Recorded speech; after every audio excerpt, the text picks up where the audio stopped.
الحمدللہ رب العالمین والصلاة والسلام علی سید الانبیاء والمرسلین اما بعد فاعوذ باللہ من الشیطان الرجیم بسم اللہ الرحمن الرحیم السلام علیکم ورحمۃ اللہ وبرکاتہ۔ ناظرین، امید کرتا ہوں کہ آپ سبھی حضرات خیریت و عافیت کے ساتھ ہوں گے۔ انشاءاللہ عز و جل آج ہم سیکھیں گے کہ کن کن چیزوں سے غسل واجب ہو جاتا ہے۔ ناظرین، میں آپ کو ایک بات بتا دوں کہ جب ہمیں لکھ کر کے سمجھانے کا مقصد یہ ہے کہ تاکہ آپ جب اس کو سنیں تو اس کی پہلے اسکرین شاٹ لے لیں اور اس سے آپ بعد میں اس کو پڑھ کر کے اچھے سے سمجھ سکیں۔ تو اس لیے میں آپ کو لکھ کر کے سمجھانے کی کوشش کرتا ہوں تاکہ اس کو آپ پڑھ کر کے بھی سمجھیں اور سن کر کے بھی سمجھنے کی کوشش کریں۔ تو ناظرین، آج ہم بات کریں گے کہ کن چیزوں سے غسل واجب ہو جاتا ہے، یعنی کن چیزوں سے انسان کے اوپر غسل کرنا ضروری ہو جاتا ہے۔ بہت سی صورتیں ایسی ہیں جس کے اوپر انسان کو غسل کرنا ضروری نہیں ہوتا، لیکن وہ سمجھتے ہیں کہ یار اب غسل نہیں کریں گے تو ہم نماز نہیں پڑھیں گے۔ بہت سے لوگوں کو کہتے ہیں بھائی چلو نماز کے لیے، وہ کہتا ہے یار بچے نے پیشاب کر دیا ہمارے اوپر، اب ہم کو غسل کرنا پڑے گا۔ حالانکہ اس سے غسل کرنا ضروری نہیں ہوتا۔ اگر وہ شخص صرف اپنے اتنے حصے کو دھو دیتا ہے تو ان کے اوپر غسل کرنا ضروری نہیں تھا، بلکہ اتنا حصہ دھونا کافی ہے۔ تو اس سے میں آپ کو بتاؤں گا کہ یہ 5 چیزوں سے انسان کے اوپر غسل واجب ہوتا ہے اور اس کے علاوہ کسی بھی چیز سے غسل واجب نہیں ہوتا۔ تو امید کرتا ہوں کہ آپ ہمارے ساتھ بنے رہیں گے۔ نمبر 1، منی، یعنی اسپم بھی کہتے ہیں دوسرے لفظوں میں۔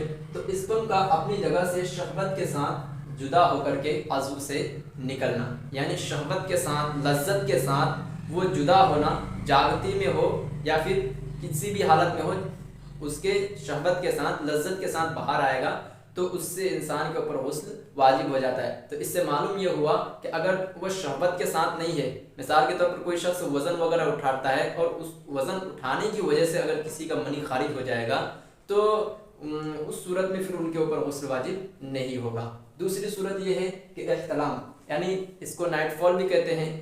تو خواب، کسی کو خواب دکھا یا خواب نہیں بھی دکھا لیکن اس کا منی خارج ہو گیا تو اس صورت میں پھر ان کے اوپر غسل کرنا واجب ہو جاتا ہے۔ تیسری صورت یہ ہے حشفہ، یعنی حشفہ کسے کہتے ہیں؟ یعنی سرے ذکر کا عورت کے آگے یا پیچھے داخل ہونا، دونوں پر غسل واجب کرتا ہے، شہوت کے ساتھ ہو یا بغیر شہوت کے۔ یہ جو حشفہ ہے یہ شہوت کے ساتھ ہو یا بغیر شہوت کے ہو۔ اب اس میں یہ بھی ضروری نہیں ہے کہ اس میں انزال ہونا ضروری ہے، یعنی اسپم کا باہر نکلنا ضروری بھی نہیں ہے۔ اگر یہ عورت کی شرمگاہ مرد کی شرمگاہ سے ٹکراتا ہے تو اس صورت میں پھر ان کے اوپر غسل واجب ہو جاتا ہے، اب وہ شہوت کے ساتھ ہو یا بغیر شہوت کے۔ اسی طرح انزال ہو یا نہ ہو، بشرط کہ دونوں مکلف ہو، اور اس صورت میں دونوں کے اوپر ہی غسل کرنا واجب ہو جائے گا۔ تو چوتھی صورت یہ ہے حیض، یعنی جو عورتوں کو ماہواری جو بلیڈنگ آتی ہے اس سے فارغ ہونا، اس کی کم سے کم مدت 3 دن ہے اور زیادہ سے زیادہ اس کی مدت 10 دن ہے۔ اسی طرح نفاس سے فارغ ہونا، نفاس کا ختم ہونا۔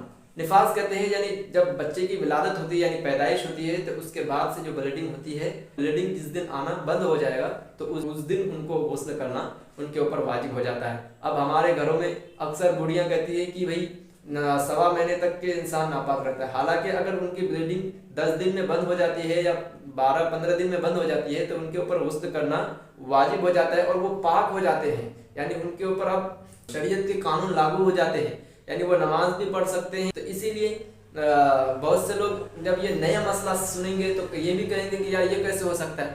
بھائی ہماری کم علمی کی وجہ ہے کہ اب تک ہم کو معلوم نہیں ہوا، حالانکہ ہمیں معلوم کرنا چاہیے تھا، لیکن جب ہم نیا مسئلہ کوئی سنتے ہیں تو ہم اس کو اقرار کرنے کے لیے، یعنی اس کو ماننے کے لیے تیار نہیں ہوتے۔ تو آپ مانیں یا نہ مانیں، ہمارا کام تھا بس آپ تک پیغام پہنچانا، اب ماننا نہ ماننا آپ کی ذمہ داری ہے۔ تو یہ صورتیں ہیں، یعنی نفاس کا خون جس دن بند ہوگا تو اس دن پھر ان کے اوپر غسل کرنا واجب ہو جاتا ہے۔ یہ جو 3 صورتیں بتائی گئی ہے اس میں 3 صورت دونوں کے لیے ہے، یعنی مرد و عورت تینوں صورت میں غسل دونوں کے اوپر واجب ہوگا، اور 2 صورتیں جو ہے یہ صرف خاص عورتوں کے لیے ہے، یعنی اسلامی بہنوں کے لیے ہے کہ ان 2 صورتوں میں ان کے اوپر غسل واجب ہو جاتا ہے۔ تو ناظرین، امید کرتا ہوں کہ آپ کو یہ ویڈیو سمجھ میں آ گیا ہوگا۔ آپ ہمارے لیے دعا کریں، ہم آپ کے لیے دعا گو ہیں کہ اللہ تبارک و تعالی ہم سب کو علم دین سیکھنے اور اس پر عمل کی توفیق عطا فرمائے، آمین۔ وآخر دعوانا ان الحمد للہ رب العالمین. السلام علیکم ورحمۃ اللہ وبرکاتہ.